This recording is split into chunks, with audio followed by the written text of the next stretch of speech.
Comedy کے ذریعے, چٹکلوں کے ذریعے, لطیفوں کے ذریعے. آپ دیکھیں کامیڈی شو میں کیا ہو رہا ہوتا ہے, کبھی جناب اللہ کا مذاق, کبھی فرشتوں کا مذاق, کبھی جنت دوزخ کا مذاق ہے, معاذ اللہ.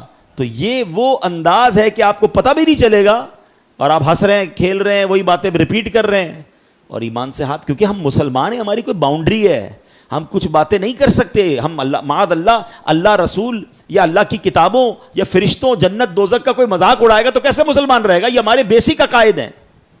لیکن اس کی تعلیم ہونی چاہیے کہ میں کہاں تک بول سکتا ہوں, کہاں مجھے احتیاط کرنی ہے. آپ نے سنا ہوگا دعوت اسلامی کے ماحول میں مدنی چینل پر ایک بڑا خوبصورت نعرہ لگایا جاتا ہے, پہلے تولو بعد میں بولو. یہ بولنے سے پہلے احتیاط تو کرو یار, ہیں. اچھا دنیا میں بھی اصول ہوتا ہے, آپ کسی ملک میں ہر ادارے کے بارے میں بات نہیں کر سکتے, ہر شخصیت کے بارے میں بات نہیں کر سکتے. آپ پر کیس بن جاتا ہے کہ بھائی آپ نے اس کے بارے میں کیسے بات کی, آپ کو اختیار ہی نہیں ہے. تو جب ممالک کے کچھ شخصیات یا کچھ اداروں پر بات کرنا منع ہو سکتا ہے, تو ہم جب ہم نے ایمان قبول کیا ہے تو اللہ پر, اللہ کے رسولوں پر, فرشتوں پر, اور جو بھی ہمارے بیسکس ہیں ہم اس پر بات نہیں کر سکتے. معاذ اللہ اس کے اگینسٹ یا اس کی مذاق یا اس کی توہین کی بات نہیں ہو سکتی. شیطان نے ایک اور کیا وار کیا مسلمانوں پر, گانے, فلمی گانوں میں کفریہ باتیں ڈال دی ہیں. کبھی کہہ رہا ہے سجدہ کرنا ہے, پوجا کرنی, پتہ نہیں کیا کیا فلمی گانے ایسے آ گئے. بتاتے ہیں لوگ کہ اس کے اندر, اور بچے گا رہے ہیں, نوجوان لڑکے لڑکیاں مزے لے لے کے گا رہے ہیں, سن رہے ہیں ان گانوں کو.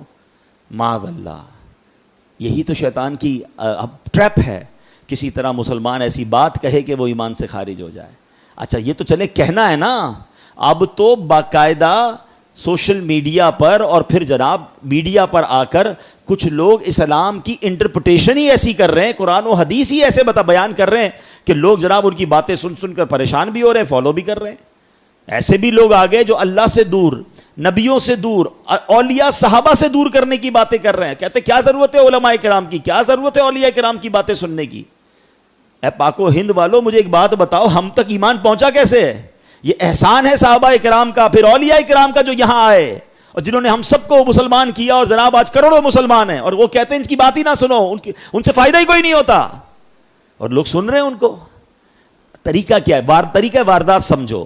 پہلے کسی طرح امت کو علماء کرام سے بدزن کر کے دور کر دیا جائے کہ یہ مسجدوں میں جا کر کوئی بیان نہ سنے, کسی عالم دین کی بات نہ سنے, پہلے اس سے دور ہو جائیں. پھر یہ اولیاء کرام کا احسان ماننا چھوڑ دیں, پھر یہ صحابہ کرام سے دور ہو جائیں, آہستہ آہستہ اسلام سے ہی دور ہو جائیں. آہستہ آہستہ کاٹا جاتا ہے نا رسی کو. یہ پلان ہے, یہ سمجھیے گا, یہ باقاعدہ یوں سمجھیے شیطان نے پلانٹ کیے ہوئے لوگ. لیکن ہمیں بھی شوق ہے سب کی سننی ہے, نہ کرے ایسا. سننی اس کی ہے جس نے اللہ رسول کی سنی ہے, جس کے دل میں عشق رسول ہے, جس کا ایمان مضبوط ہے, جو کوالیفائڈ عالم دین یا مفتیان کرام ہیں. بھائی ہم اپنی بلڈنگ جو ہے کسی موچی سے تو نہیں بنواتے نا, ہم بلڈر سے بنواتے ہیں. ہم اپنا علاج کسی کسائی سے نہیں, ڈاکٹر سے کرواتے ہیں, جس کا جو کام کا ایکسپرٹ اس سے کرواتے ہیں.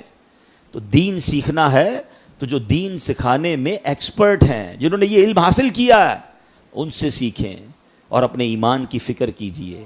ورنہ بہت طریقوں سے ایمان, اب معاذ اللہ کئی ملکوں کے ویزا لینے کے لیے, کہنے میں مزہ نہیں آ رہا, مگر چونکہ یہ بات بتانی ہوتی ہے کہ باقاعدہ ان ملکوں کے ویزا کے لیے لکھ دیتے ہیں معاذ اللہ کہ میں قادیانی ہوں, کہ پتہ چلا ویزا مل جائے گا. اپنا ایمان بیچ دیا. مرنا نہیں ہے, قیامت کے دن نبی پاک کو منہ نہیں دکھانا. کیا ختم نبوت پر تمہارا عقیدہ نہیں ہے؟